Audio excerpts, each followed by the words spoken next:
Hello and welcome back to the Lit Cave. This is Brian, and this is going to be a double video. It'll probably be a little bit long. This video is my November wrap up and my end of the year December TBR. So in the month of November, I really didn't feel like I read much, but it ended up that I read 7 books. Several of those were graphic novels, like 4 of those were graphic novels, but hey, that's 7 books. And I haven't been reading as much as I would normally read because new house, new baby. It's been a busy time, but it's been good time. And now I'm ready for the Christmas holidays. I've got 3 weeks of school. I'm a teacher, so I've got 3 weeks of school before I can stay home, and looking forward to getting a little bit of reading done then. In the month of November, because that's the month that just passed, in the month of November, the first book that I read was a graphic novel called Star Wars Omnibus X-Wing Rogue Squadron Volume 1. That is a long title, but it's one of the Dark Horse Comics Star Wars omnibuses, or omnibooks. I don't really know what the plural of omnibus is. Essentially, it's several Star Wars graphic novels combined. So it was a pretty massive book, but it was pretty interesting. It was very well written, very interesting. It mostly dealt with the starships and the Rogue Squadron of starfighters under the Rogue Command or the Rebel Command in Star Wars. And I am not somebody that is like super excited about the starships. That's not my favorite part of the Star Wars universe. I prefer, the Jedi and the sort of like hokey religions, that kind of stuff from Star Wars. But I did really enjoy this. There is likely to be the occasional little background sound from either my son or my brand new little baby daughter. So you're welcome. You're welcome for cute sounds in the background of this video. Anyway, that Star Wars comic, I gave 4 out of 5 stars and really enjoyed it. If it were more about like the Jedi stuff, it probably would have been. I probably would have given it a higher rating. So the next graphic novel that I read was Ultimate Spider-Man Volume 1, Power and Responsibility by Brian Michael Bendis.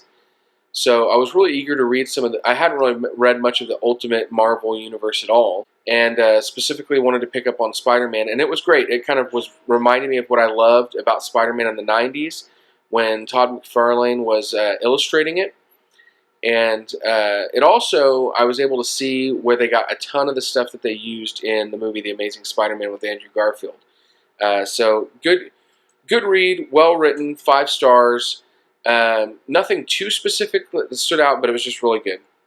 Ultimate Spider-Man Volume 2, Learning Curve, was a continuation of kind of, Spider-Man learning who he is in the Ultimate Universe. Again, 5 stars, well written. Love Brian Michael Bendis. So after that, I read what I loved the most out of the entire month of November, which was a book called Lost Stars. And Lost Stars is a young adult novel by Claudia Gray. It's a Star Wars novel. It's one of just a very few novels that are still part of the Star Wars canon. And it's also one of the 2 bridging novels that are really the primary sources of bridging material between Return of the Jedi and The Force Awakens. And this was so good, guys. It's definitely a 5-star book. It was something like I've tried to read Star Wars books before and hated them, and I loved this one. So, highly recommend it. It follows this boy and girl who are from the same planet, but might as well be from different worlds. He's from a very wealthy, aristocratic empire, empire family, like connected to the emperor and the empire. And she is from a very poor, very religious, working class family on the same planet. And what they share is a love for flying and a loyalty to the empire based out of really a wrong perspective of what the empire is doing. And in some ways, that reminded me of All the Light We Cannot See by Anthony Doerr. And so it kind of follows them as their lives kind of intertwine and break apart and come back as they become imperial soldiers, imperial pilots. And as their loyalty to the Empire is tested, their loyalty to one another. It's a beautiful, beautiful story. I highly recommend it. Then I read Amazing Spider-Man Spider-Verse by Dan Slott, and it was good. I was a little let down by it. If you watch the Ultimate Spider-Man cartoon, there's a lot of the things that I really wanted to learn about were introduced were introduced well in that cartoon, and honestly a little bit more interesting in the cartoon. So gave that 3 stars. It was okay. Then I read Dark Disciple, which is another Star Wars novel, and this one focuses on a character from the Star Wars cartoon The Clone Wars, and her name is Ventress. And very, very well written again. Not anywhere near as good as Lost Stars, but I gave it 4 stars. It's kind of an intriguing tale. Again, sort of a romantic story, but this one's a little darker. It's hard to like the characters very much. I mean, you like them, but it's hard to. But at the same time, you're kind of like,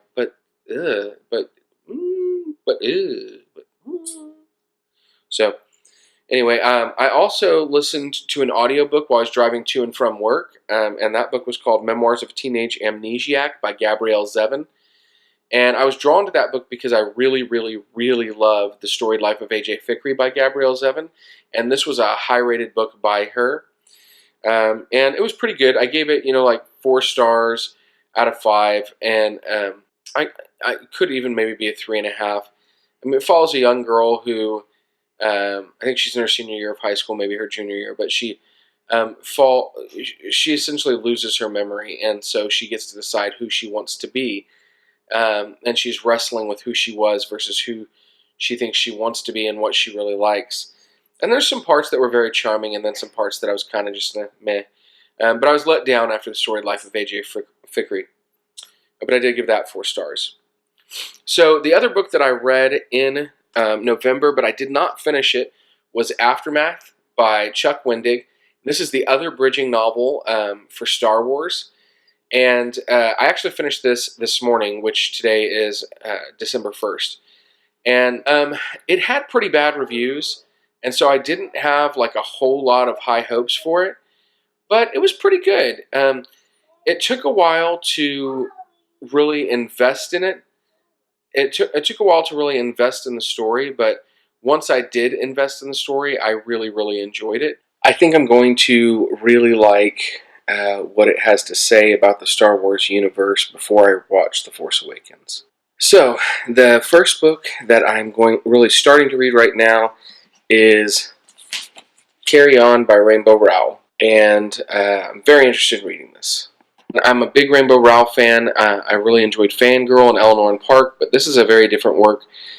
This is sort of a fan fiction written by Kath, a character from Fangirl, based on Simon Snow, which is a children's fantasy series or young adult fantasy series that has some connection to Harry Potter.